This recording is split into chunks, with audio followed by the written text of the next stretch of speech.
dengan doa-doa, dengan pengharapan-pengharapan, dengan keluhan-keluhan, macam-macam persoalan kita haturkan kepada Tuhan. Boleh dikatakan unek-unek kita. Apakah kita begitu? Mungkin doa kita hanya Salam Maria Bapa kami selesai. Salam Maria Bapa kami selesai. Apakah mencurahkan unek-unek ini? Kita berhadapan dengan Tuhan.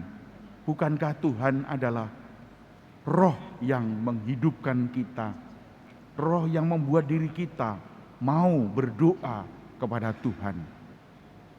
Kita curahkan unek-unek kita. Kalau itu masalah keluarga, masalah yang kita sampaikan, agar masalah ini selesai.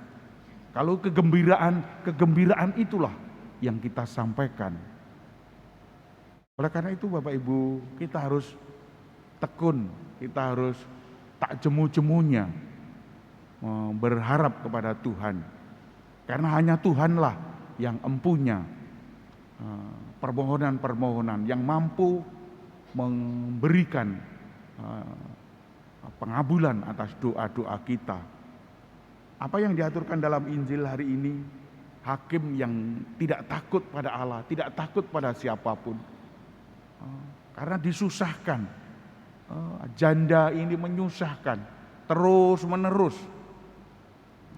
Mau berbuat apa sekarang terus menerus? Inilah yang dicontohkan Tuhan. Kita harus terus menerus.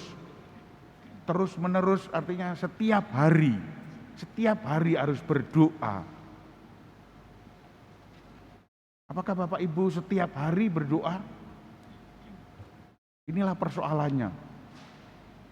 Bapak Ibu, saudara-saudara yang terkasih, menarik dalam kitab Keluaran, Musa memohon kepada Tuhan agar perang Amalek dan Israel dimenangkan oleh Israel.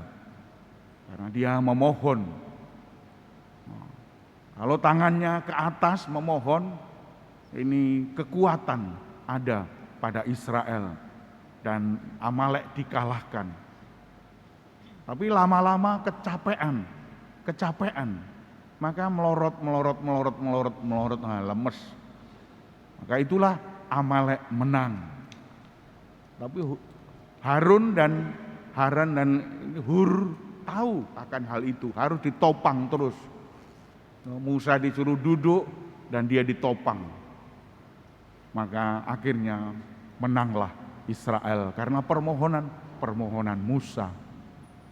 Bapak Ibu, saudara-saudara yang terkasih, ini mau menunjukkan bahwa permohonan-permohonan yang dilakukan oleh wakil dari Tuhan, nabi, rasul, dan lain-lain, itu ampuh.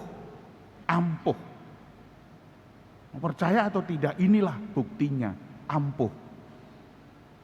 Maka dari itu banyak orang yang memohon, Romo, tolong didoakan ini. Ya, kami doakan. Tolong didoakan ini. Ya, kami doakan. SMS saja, SMS. Tidak meminta kepada asisten imam, tidak meminta kepada yang lain-lain.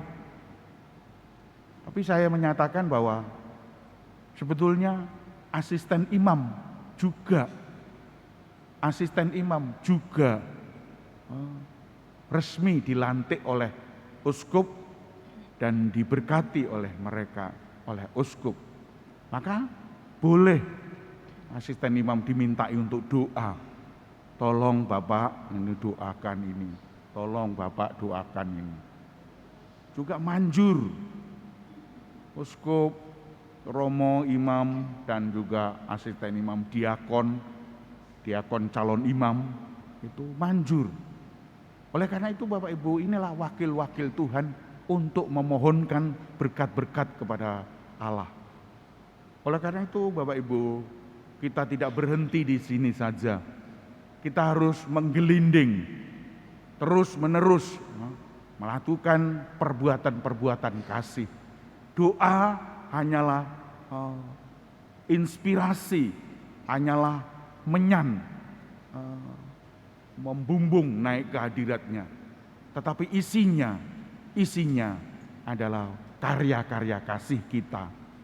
Karya kasih inilah yang mendorong untuk tekun dalam kebiasaan kita dalam doa itu. Oleh karena itu, doa harus disertai dengan perbuatan kasih. Kalau kita berdoa untuk suami supaya berbuat baik, supaya bertobat, apa yang harus kita lakukan? Kita harus juga mengasihi yang lain, berani berbuat baik, kebaikan-kebaikan kepada yang lain, terutama kepada suami-suami.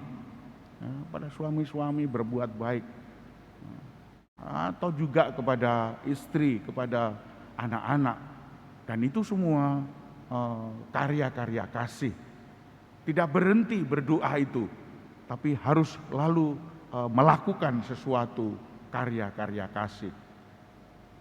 Inilah yang diajarkan gereja untuk diri kita, harus berlandingnya karya-karya kasih. Kita berdoa di ruangan, di kamar, ditutup, berdoa, lalu keluar dari rumah segar, lalu berbuat kebaikan-kebaikan. Itulah yang diajarkan. Oleh karena itu Bapak Ibu, kita tidak jemu-jemunya untuk selalu berdoa, karena berdoa adalah nafas hidup kita. Berdoa adalah untaian hidup kita. Kita tidak pernah berdoa, kita tidak pernah berhenti berdoa. Karena kita masih hidup. Karena kita masih hidup, maka selama kita masih hidup, kita harus berdoa. Tak jemu-jemunya. Ya mungkin ya capek, kesel, mosok sembahyang terus, gantek-entek. Lihat kaum muslimin berdoa 5 kali, bahkan 5 kali. 1 hari itu 5 kali. Kita 1 kali berdoa itu. 1 kali. Oleh karena itu Bapak Ibu, kita tidak pernah berhenti berdoa, karena ini nafas hidup kita. Ada doa-doa yang kita lakukan, biasanya kita berdoa dengan kata-kata. Dengan kata-kata. Keluhan-keluhan, curhat kepada Tuhan. Tidak perlu lama-lama, cukup setengah jam, itu sudah lama. Adorasi, hening di hadapan Tuhan, hening di hadapan Tuhan. Setelah misa lalu adorasi, atau di Gua Maria, doalah di sana. Kalau masih ada waktu setengah jam, setiap hari. Atau kita juga kontemplasi dalam gambar-gambar Tuhan. Kita duduk atau bersila, di hadapan kita ada gambar-gambar Tuhan Yesus, gambar Bunda Maria, gambar keluarga Nazaret. Oke, kita berdoa di sana dengan simpo, dengan tangan terbuka, dengan mengaturkan doa-doa kita. Doa yang paling baik adalah muncul dari inisiatif diri kita sendiri. Inisiatif diri kita sendiri. Dan itu lalu kemudian ditutup dengan doa Bapa Kami atau doa Salam Maria. Hanya sebagai penutup. Oleh karena itu Bapak Ibu, saudara-saudara yang terkasih, mari kita tidak jemu-jemunya berdoa. Karena Tuhan hari ini mengajarkan kita berdoa. Karena kita diminta untuk setiap hari, setiap langkah-langkah hidup kita selalu disertai doa-doa itu.